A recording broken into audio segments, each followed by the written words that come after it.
அல்லாஹு தாலா சொல்கிறான், ஈமான் கொண்டவர்களே, நீங்கள் உங்களையும் உங்கள் குடும்பத்தாரையும் நரகத்தை விட்டும் காத்து கொள்ளுங்கள். வகூதுஹன் நாசு வல் ஹிஜாரா, அதிலே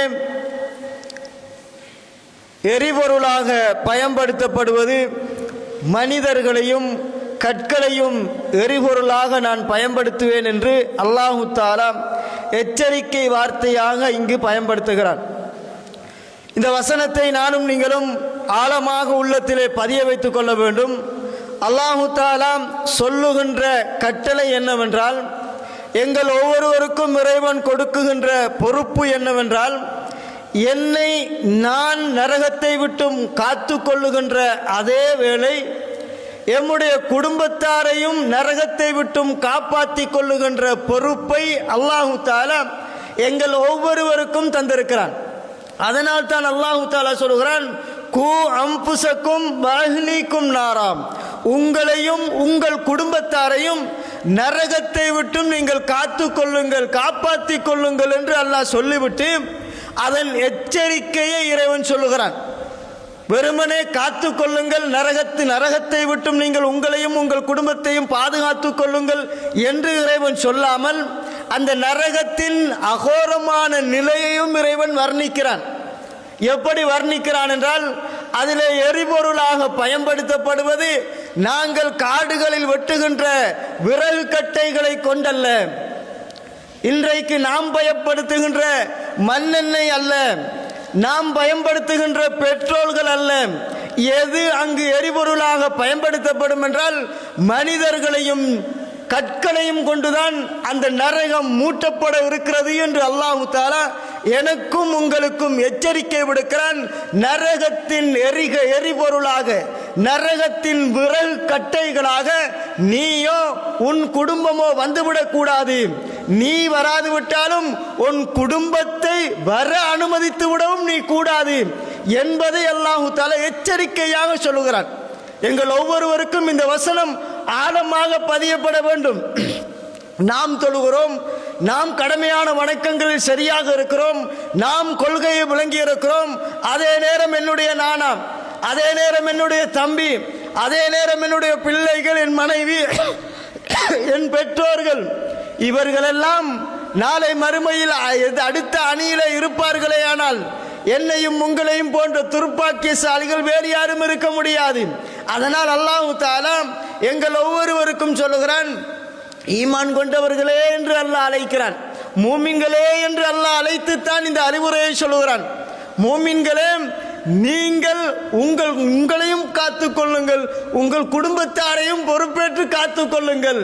ஏனென்றால் நாளை மறுமை என்பது உன்னுடைய நீ சுவர்க்கத்தில் இருக்கிற நேரம், நீ உன்னுடைய மனைவி சுவர்க்கத்தில் இருக்கிற நேரம், உன் பிள்ளைகள் சுவர்க்கத்தில் இருக்கிற நேரம், ஓண்ட நானா நரகத்தின் விறகு கட்டையாக இருந்தால், உன்னுடைய தம்பி நாளை மறுமை நரகத்தின் விறகு கட்டையாக மாறினால் என்கின்ற எச்சரிக்கையை தான் அல்லாஹ் இங்கு பயன்படுத்துகிறான். அதற்கு நீ அனுமதித்து விடாதே. என்ற நானா இப்படி இருக்கிறார், என்ற தாத்தா இப்படி இருக்கிறார், உறவுகள் இப்படி இருக்கிறார்கள், அவர்கள் எல்லாம் வேறொரு கொள்கையில் இருக்கிறார்கள் என்று மௌனித்து பயணிப்பதற்கு உனக்கு அவகாசத்தை இறைவன், அதிகாரத்தையோ அனுமதியோ இறைவன் தரவில்லை. உன்னுடைய குடும்பத்தவர்கள் உனக்கு பொறுப்பு. அவர்கள் எப்பேற்பட்ட பாவத்தை செய்தாலும், எப்பேற்பட்ட மார்க்கத்திற்கு முரணான காரியத்தை செய்தாலும் அவர்களிடத்தில் நீ மறுமையை இலக்காக வைத்து, எனக்கு உன்னுடைய இந்த உலக லாபங்கள் எதுவும் தேவையில்லை, இந்த உலகத்தில் வெறுமனே பூச்சாண்டிக்காக வேண்டி எனக்கு நீ அண்ணனாகவும் எனக்கு நீ தம்பியாகவும் இருப்பதை விட நாளை மறுமையில் நீயும் சொர்க்கத்தில் இருக்க வேண்டும் என்பதற்காக வேண்டி நாம் அவர்களை பிரச்சாரம் செய்து அழைக்க வேண்டும் என்கிற பணியை அல்லாஹ் சொல்லுகிறான். ஏன் தெரியுமா?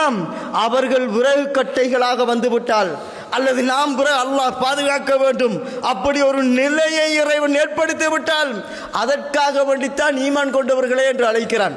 ஈமான் கொண்டவர்களை பாதுகாத்துக் கொள்ளுங்கள். உங்களோட குடும்பத்திலையும் பொறுப்படுத்தி நீங்கள் பொறுப்பாக நின்று இதை ஒரு உங்களுக்கு சுமத்தப்பட்ட பொறுப்பாக ஏற்றுக்கொண்டு அந்த குடும்பத்தவர்களையும் நேர்வழியின் பால் அழைக்குகின்ற பொறுப்பை நீங்கள் எடுத்துக்கொள்ளுங்கள். நீ அனுமதிப்பாயாம்? அல்லாஹ் இந்த உலக வாழ்க்கையின் நியதியை பாருங்களேன். இந்த உலகத்தில் என்னுடைய நானாவுக்கும் என்னுடைய தம்பிக்கும் எனது உறவுகளில் நெருங்கியவர்களுக்கும் யாராவது ஒருவன் வந்து அடிக்குகிற பொழுது, யாராவது ஒருவன் வந்து தாக்குகிற பொழுது, யாராவது ஒருவன் வந்து அசம்பாவிதங்கள் செய்கிற பொழுது அவனை நாங்கள் விட்டு பார்த்து கொண்டிருப்போமாம்? இல்லை.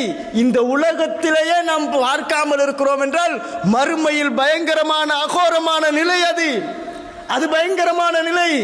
அந்த நிலையில் இந்த உலகில் வேண்டுமானால் ஒரு அடியை வாங்கி கொண்டு சமாதானமாக நாளைக்கு சமாதானம் காத்துக்கொண்டு தோளுக்கு மேல் தோல் கை போட்டுக்கொண்டு போய்விடுவான். மறுமையில் அந்த நிலை அல்ல. அங்கு அவகாசங்கள் இல்லை, திருந்துவதற்குரிய வாய்ப்பு இல்லை, இறைவன் மன்னிக்காது விட்டால் மன்னிப்பு கேட்பதற்குரிய வாய்ப்பும் இல்லை. அப்படியான ஒரு நேரம் மறுமையுடைய நாள். அதனால் அல்லாஹ் சொல்லுகிறான், உன்னை மட்டுமல்ல, நீ மட்டுமல்ல தொழுவது, உன்னுடைய பிள்ளையும் தொழ வேண்டும், உன்னுடைய மனைவிடைய விஷயத்திலும் கவனங்கள் எடுக்க வேண்டும், உன்னுடைய தாய் தந்தையர்கள் உன்னுடைய குடும்பத்தார்கள் அத்தனை பேருடைய விஷயத்திலும் நீ கவனம் எடு. ஏன் தெரியுமா? நாளை மறுமையில் நரகத்தின் விறகு கட்டைகளாக மாறிவிடக்கூடும் என்பதை அல்லாஹ் தஆலா எச்சரிக்கையாக சொல்லிவிட்டு அடுத்த எரிபொருளாக பயன்படுத்துவது கல்லையும் என்று அல்லாஹ் சொல்கிறான். கல்லை எவ்வளவுதான் நெருப்பு மூட்டினாலும் அது சாம்பலாகி போகின்ற ஒரு நிலைக்கு வராது.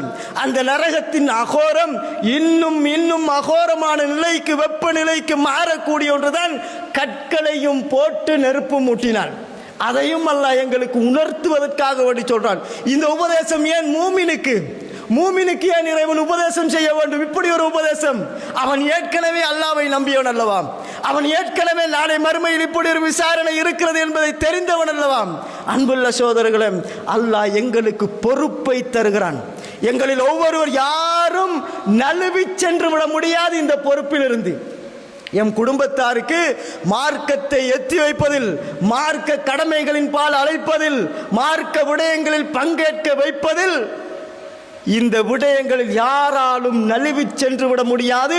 அது மௌலவிட பொறுப்பு, அது நிர்வாகத்திட பொறுப்பு, அது ஊர்ல இப்படிப்பட்டவர்களுடைய பொறுப்பு என்று சாட்டி விட்டு நகர்ந்து செல்வதற்கு எவனுக்கும் இறைவன் அதிகாரம் தரவில்லை, அனுமதி தரவில்லை. ஒவ்வொருவருடைய பொறுப்பாக இறைவன் சுமத்தி விட்டான். ஒவ்வொருவருடைய பொறுப்பாக சுமத்தி விட்டான். அடுத்த எச்சரிக்கை வார்த்தை என்ன தெரியுமா? அலைஹா மலாயிகத்துன் கிலாதுன் ஷிதாத். அந்த நரகத்தில் மலக்குமார்கள் இருப்பார்கள். கிலாதுன் ஷிதாத், கடின சித்தம் கொண்டவர்கள், கடுமையான மலக்குமார்கள் அங்கு நியமிக்கப்பட்டிருக்கிறார்கள். லா யஸூனல்லாஹ மா அமரஹும் வயஃபஅலூன மா யுமரூன். அவர்கள் அல்லாஹ்விட்ட கட்டளைக்கு மாறு செய்ய மாட்டார்கள். இறைவன் கட்டளையிட்டதை அப்படியே நிறைவேற்றுவார்கள். அப்படியானால் அவர்கள் கடின சித்தம் கொண்டவர்கள் என்று இறைவன் சொல்லுவது என்ன தெரியுமா? அவர்கள் எம்முடைய பாசையில் சொல்ல வேண்டுமாக இருந்தால் ஈவிரக்கமற்றவர்களாக செயல்படுவார்கள்.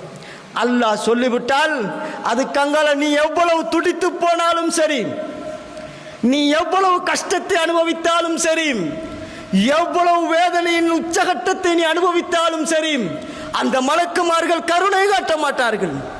அந்த மலக்குமார்கள், நரகத்தில் இருக்கக்கூடிய அந்த மலக்குமார்கள், வேதனையை கொடுக்குகின்ற பொறுப்பு நியமிக்கப்பட்ட அந்த மலக்குமார்களுடைய உள்ளத்தில் அடுகளவும் இறக்க குணம் வராது. கிலாவுன் ஷிதாத், கடின சித்தம் கொண்டவர்கள் அவர்கள். அல்லாஹ் சொல்லிட்டால் அதை மட்டும்தான் அவர்கள் செய்வார்கள். அன்புள்ள சோதர்களே, அப்படி என்றால் இந்த வசனம் என்னையும் உங்களையும் அடிக்கடி உறுத்தி கொண்டிருக்க வேண்டும்.